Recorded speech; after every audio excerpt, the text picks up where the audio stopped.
Okay, good day everyone. Welcome back to another demonstration or tutorial for our web systems and technologies.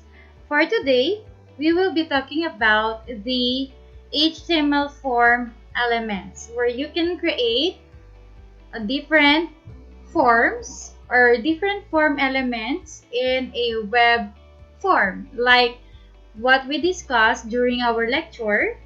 They are the checkboxes, radio button, drop down menu, text box field. So how do we create that kind of program? So of course we need the doc type to indicate that we are going to use the HTML format. So doc type, then HTML, then followed by of course the HTML tag. And then the head tag. After the head tag, we will proceed with the title. So for this one, we can create the title as HTML form element since this is our topic. So again, title will display at the top of your web browser. Okay, so dito nyo makikita yung tab kung anong pangalan kayo nung browser na pupuntahan ninyo. So, HTML form element. So, after that, we will proceed with the body, of course. The content of our form or of our page. And then, after that, we will create a table para naka-organize yung ating mga forms or form elements. Since we have the table, we will be having the TR or the table row. After the table row or inside the table row, we will be having the data or what we call the table data or the TD. Okay, TD tag. So first, we will be having the full name, of course. We need to identify or we need to input or the user needs to input his or her full name. So there you go. Next one, we will be having another table data. Okay, we will use the input tag to identify what will be the attribute, okay, for our name. So the type attribute will be, of course, text, since we will be inputting our name. And then, the name of our text box is name equals, of course, full name. Okay, and then you're closing the greater than sign, and then the closing tag TD. Okay, after that, you're closing TR. So let's save it, and let's check it on our web browser so that you can know what will be the output here. So let's check it first.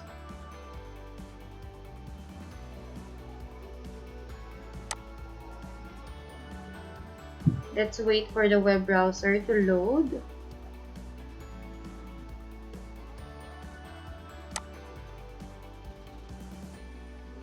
Okay. So, don't forget to click the admin on your SAMP application. So, don't forget to start the Apache and then click the admin so that you will be redirected or you will be directed to the dashboard. After you directed to the dashboard, change the dashboard here to your folder or main folder name. So, what is your main folder name? IS301, 301, BSIS, 2X yung sa akin, and then your initials. Okay? Then, lilitaw lahat dyan yung mga files mo. Ayan. Let's go to Module 3 files and to our HTML.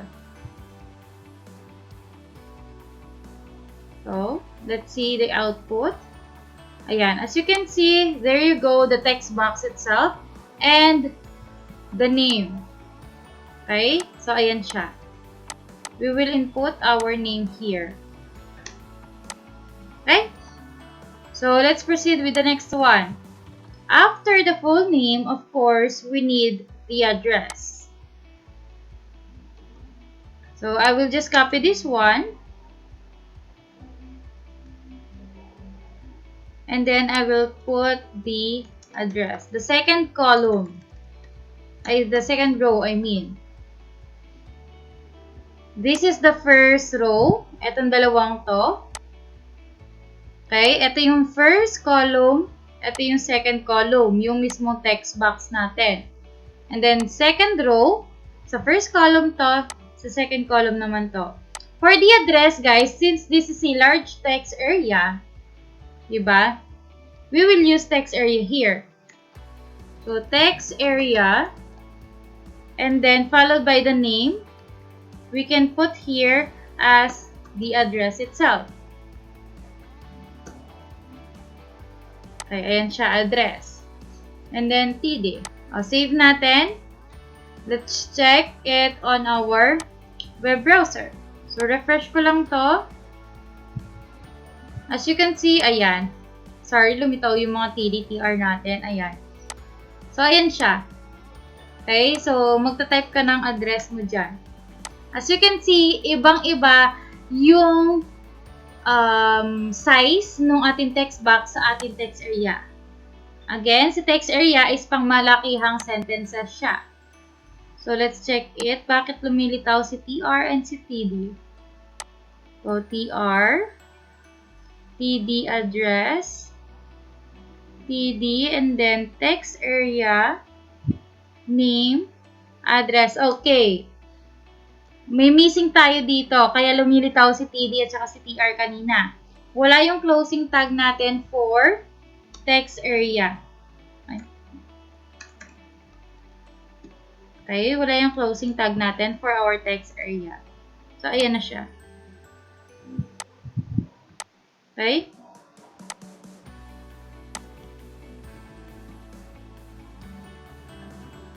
Ayan siya. Okay? So, save it. Check natin kung nandyan pa yung mga... ayan siya. Wala na siya. Okay? Hindi na sila lumitaw. Next. Next row, we will be having the gender. Guys ha, kapag nagka-copy-paste kayo, wag lang puro copy and paste. Dapat tinatandaan niyo yung process and the flow. Kung paano siya ginagawa. At the same time, don't forget to edit it. Tulad ng ginagawa ko. So, sa gender, di ba, we need to choose from the options. Ibig sabihin, ano ang gagamitin nating tag for the gender? We can use the select. Okay? Select is for, or select tag is for the drop-down menu tag. Ay, drop-down menu. Okay? So, select name. Ang pangalan ng ating drop-down menu box is gender. So, after that, papalitan ko lang to para at least may end tag na tayo, which is the select. Ayan. So, after nito, we will be having an option. So, this is how you put the list. At yun na yung ilalagay mo yung list mo, yung mga choices mo. Doon sa ating, doon sa inyong drop down. So, value. So, lagyan mo lang siya ng value. Equals select. Okay, ayan siya. Ayan, select. So, let's name this one as select 1. Then, our first option. Our next option is, ayan, yung ating list na, anong gender na niya, di ba? So, we have the male.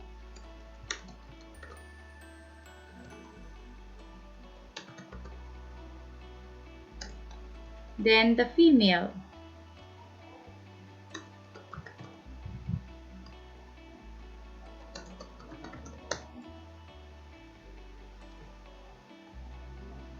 Then, female.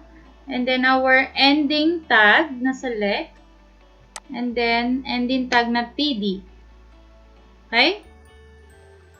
So, ayan siya. So, save natin.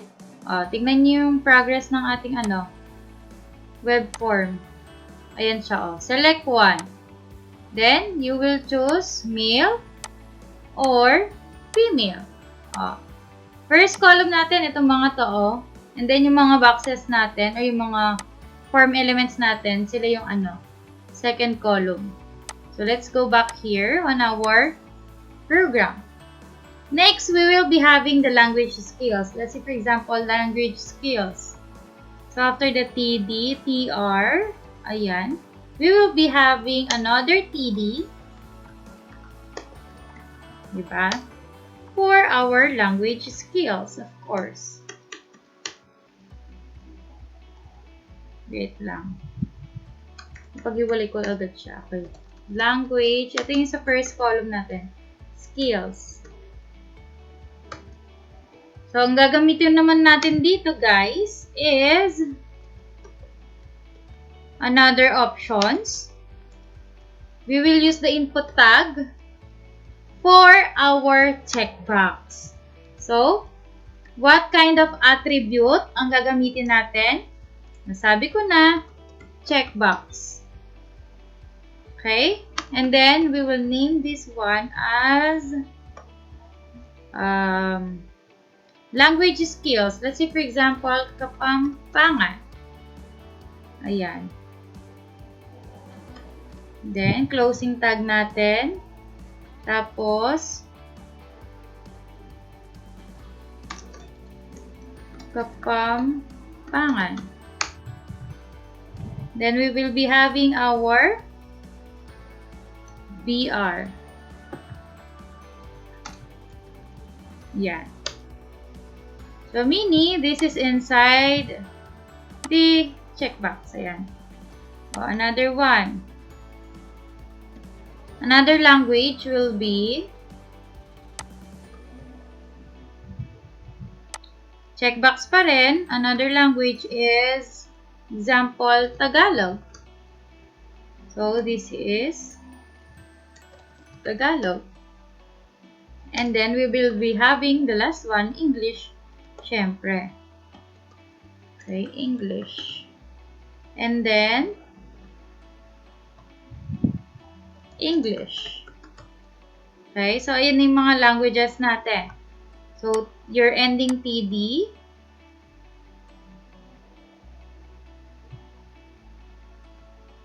Meron tayong hindi na ilagay dito, yung TR natin, inside. To identify, di ba? And then, yung TR natin.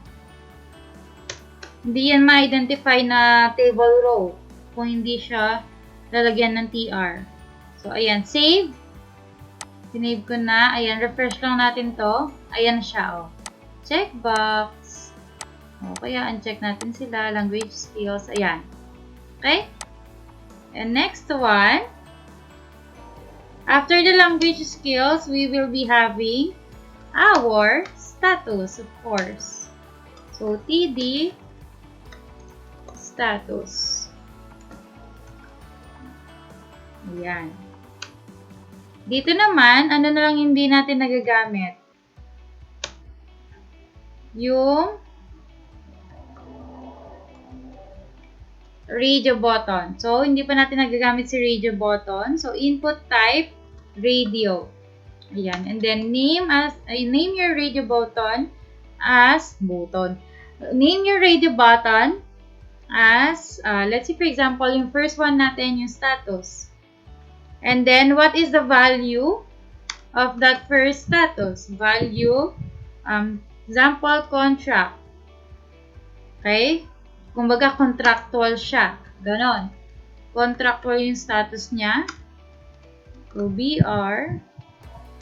Then, that's it. Another status natin. Mag-set tayo ulit as regular. Irregular. Ayan. And then, yung isa is permanent. Permanent.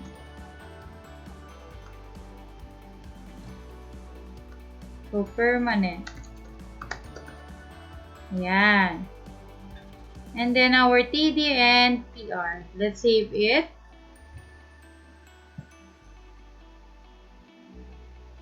Ayan. So, na-save na natin kasi nakikita na natin si X doon. So, let's see. Ayun siya, oh. Radio button. Ayan. Pag pinili mo si regular, regular lang. Pag pinili mo si contractual, lilipat yung atin pinili sa contractual. Ganyan lang siya. O, next. After that, let's have, yung pag-upload ng photo, diba? Meron kanina. Yung pag-upload ng file.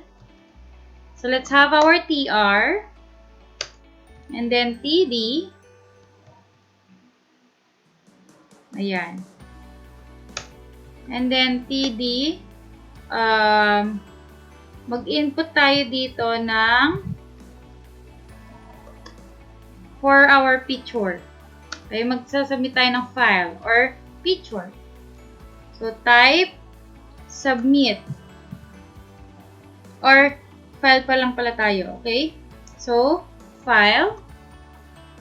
Sorry, I forgot to input a upload photo. Ayan. So, file and then, of course, followed by the value or the name of your what do you call this? The text box. Okay? Yung box doon, dito sa ating file na attribute. Okay? So, we will name this as image or picture. Kayo, kung ano yung lalagay nyo dyan, syempre. And then, our ending TD and TR. After that, maglalagay na ulit ako. Sige. Para diretso na. Ano ba? Lalagay natin ulit yung submit button, syempre. Ito na yung ending niya. So, kapag submit button, ganito lang siya. Input type, ayan. Submit button. And then, what is the value of this one? Submit the 4. Kumbaga, isasubmit na natin yung 4. Diba? Okay? And then, your ending TR.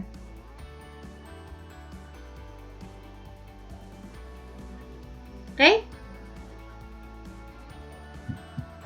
Next one. Ayan siya. So, ayan na. So, save na natin. Okay? So, dito, as you can see, this is our HTML form elements, the name of our browser, which is this one. Ito siya, HTML form elements.